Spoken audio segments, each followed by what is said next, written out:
How's it going, everyone? It is Andre Williams, and over here we talk stocks and we focus on one thing.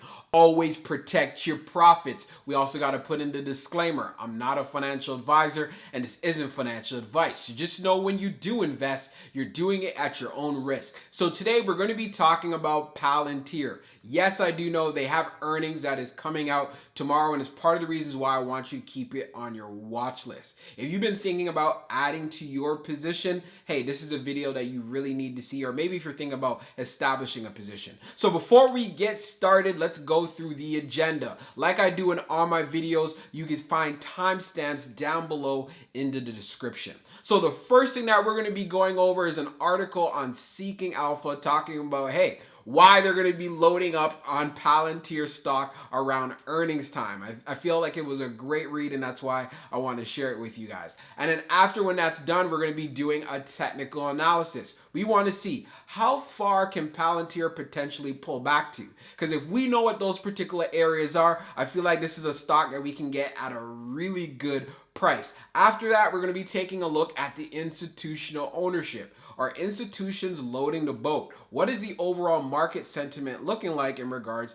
to short interest, or whether institutions are closing out positions? Then after that, when all that is done, I'll be giving you guys my final thoughts. So let's get into it. So we're on seekingalpha.com, and I want to go over this article that they made in regards to Palantir, which I'm going to be sharing with you guys. So why I'm adding more Palantir before earnings. The summary: Palantir reports earnings next week, and I expect to beat on both revenue and earnings per share. The company has been improving its margins, which will be showcased again next week. Palantir is creating a moat around its business and is enlarging its target addressable market.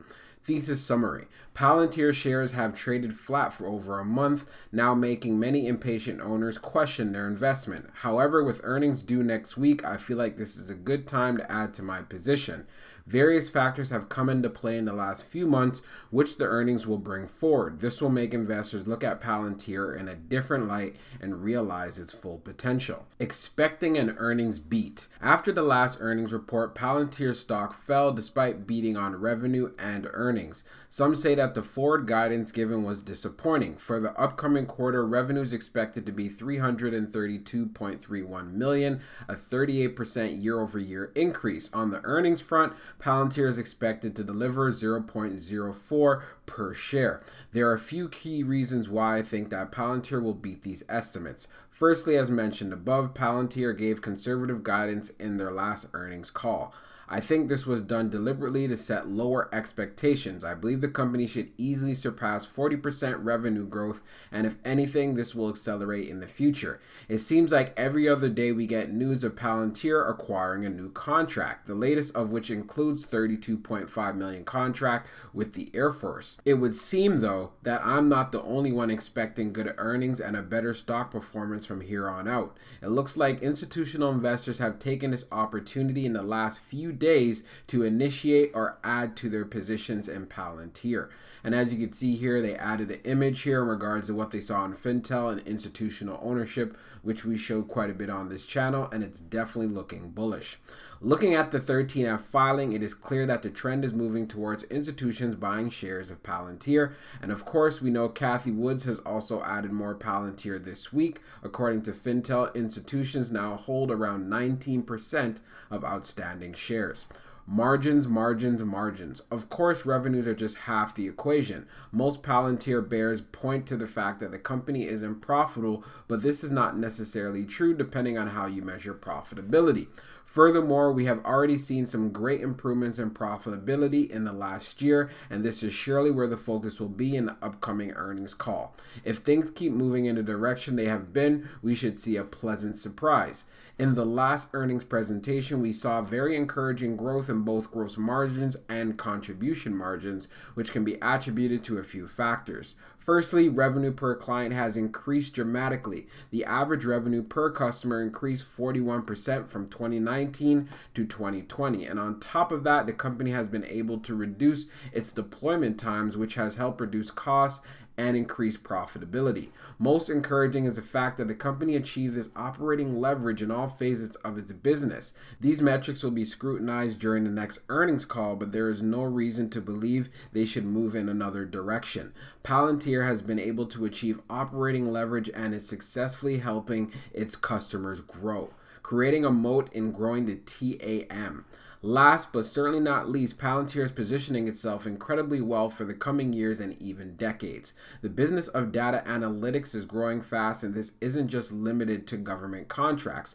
The private sector is increasingly turning towards Palantir and other similar companies to improve their performance. I was impressed by the use cases that Palantir put forward during its DoubleClick event. In it, the company went into specifics of how its technology could improve supply chains, industrial production, and even the research and development process in pretty much any field. And I feel this is key, especially as they were saying, aside from government contracts in the commercial space, if they could find more ways to be efficient, this will help increase overall profitability, and it's part of the reasons why I feel Palantir does give value to potential clients and their current clients as well. In other words, what we have is a company that is actively expanding its target addressable market. Many investors mention that Palantir has been around for years, never turning a profit and with a few clients. But this leads me to ask, why did the company decide to IPO now? It seems quite clear to me that since its foundation, Palantir has been a company that is ahead of the market.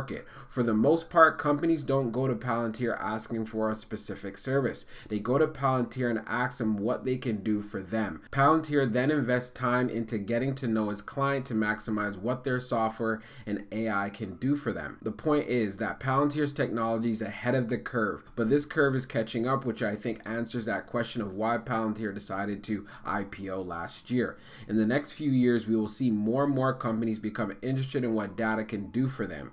We will see more companies enter the space trying to provide solutions, but it will be too late because Palantir has already been doing this for years, because Palantir has been working closely with all its clients, and because Palantir has the best technology. Inherently, all of these things are creating a moat around the company's business. Once they start using Foundry or Gotham, these businesses and institutions won't be able to stop. This will become even more true if, as discussed by fellow Seeking Alpha contributor Vincent Ventures, the company starts offering Foundry for free. The takeaway, Palantir certainly holds a lot of potential, and at today's price, the downside seems quite limited.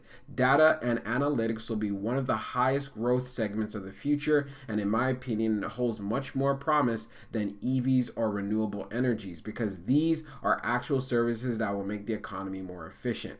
We see proof of this in Palantir's revenue per client and the fact that they keep getting more government contracts. In the next few years, I expect both profitability and growth to pick up. By that point, it will be clear to everyone what a great company Palantir is, and for investors willing to be patient, it will be time to reap the rewards. So this is the article I wanted to share, and I completely agree with it. I definitely do see Palantir. It has a lot of potential, especially how they have so much expertise in regards to data analytics and big data overall in general, and using AI to help companies make better decisions. I feel like this market has so much growth ahead of it, and it's part of the reasons why I'm going to be keeping an eye on the price of Palantir when earnings end up coming out. So we're going to be doing a technical analysis for Palantir. So let's see how it closed on today. So it closed at $18.47, being down 6.48% on the day. On the low, it tested $18.18,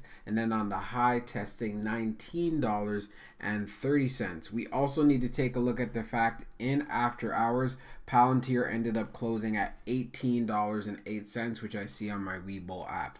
So one of the things that we need to take a look at when we see this chart, it's definitely in a bearish trend right now, and it's part of the reasons why there's certain areas of support that I'm looking for, especially to add so I can have more to my position. So the area to look out for would definitely be this $18 level, which I feel should break because earnings is going to be coming out tomorrow. The next level to take a look at would also be around this $16 level, and then also next being this $15 level right over here.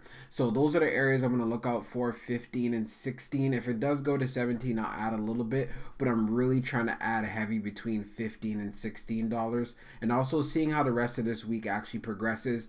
If opportunity comes down at 14, even better. For Palantir to start looking bullish again, it's definitely going to have to get back into that $20 level and start showing some momentum. So above the 21-day EMA here at $20.20. If we take a look at the RSI down below, we can see it is oversold big time, right around 19. So this tells you if you like the long-term prospects of Palantir overall in general, it is a great opportunity to add at the moment. But like I said, if you decide to be patient, you could probably get in at an even better price, or maybe if you got in when it was at its highs, it's a great way to bring the cost average down. So we're now on fintel.io for Palantir, and we're going to be taking a look at the institutional ownership and as well as the short interest information. So as we scroll down on the page, green rows indicate new positions while red rows indicate closed positions. So if we take a look at May the 10th alone, institutions are definitely looking bullish. We have two institutions that ended up closing their position, but if we look at the institutions who have opened up new positions, and they are considerable sizable amounts, we see 16,000 shares purchased from the University of the Massachusetts Foundation. We also have JetFling Investment Partners going in with 23,000, Camden Capital going with 19,000, Moneta Financial Services going with 35,000, and again, it just continues. So this is actually great to see. And this is also what was going down on Friday. We could see here on May the 7th, more institutions are loading up as well. So definitely institutions are bullish on Palantir because as we know, they're not going to be investing in stocks that they do not see a return on their investment.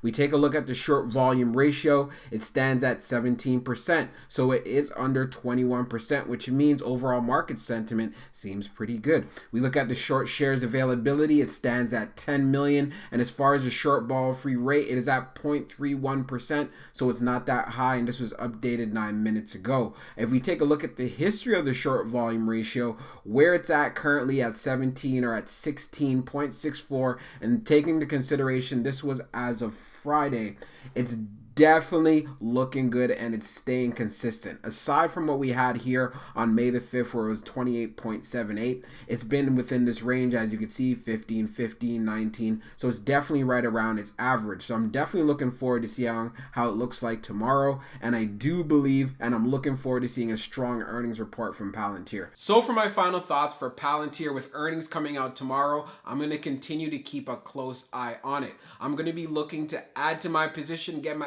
average cost down just a little bit because I do believe in the long-term prospects. Like I was saying, this is a very strong company that's in the data analytics and as well as artificial intelligence. So as far as the earnings is concerned, we already know they've been getting a lot of big time deals done. So I want to see that being reflected in that earnings report. I want to see, hey, how much revenue they've been coming in. Are they going to be able to beat estimates? I'm keeping a close eye. If it gets dumped, you guys know I'm already loading the boat. Do not load the boat if you do not believe in this company and if you can't stomach the volatility that actually comes with it. I have to really stress that. Another thing that I also want to go over before I end this video is any stock or any particular play that you're in.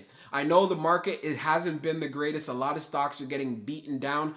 Look at the stocks in your portfolio. Look at the ones you have the most high conviction in and add to your positions. Of course, only add to the positions that you really believe in. The stocks that you don't believe in all too much, if you say, well, you know what, I can't sell out because the loss is going to be too big, I'm going to have to wait, then you don't add to that position. But anything that you have high conviction in, or you see, well, you know what, there's a lot of potential, should bounce back when the market goes green, hey, start taking a look, see where you can add so you can make even more profits when the market rebounds, because it will.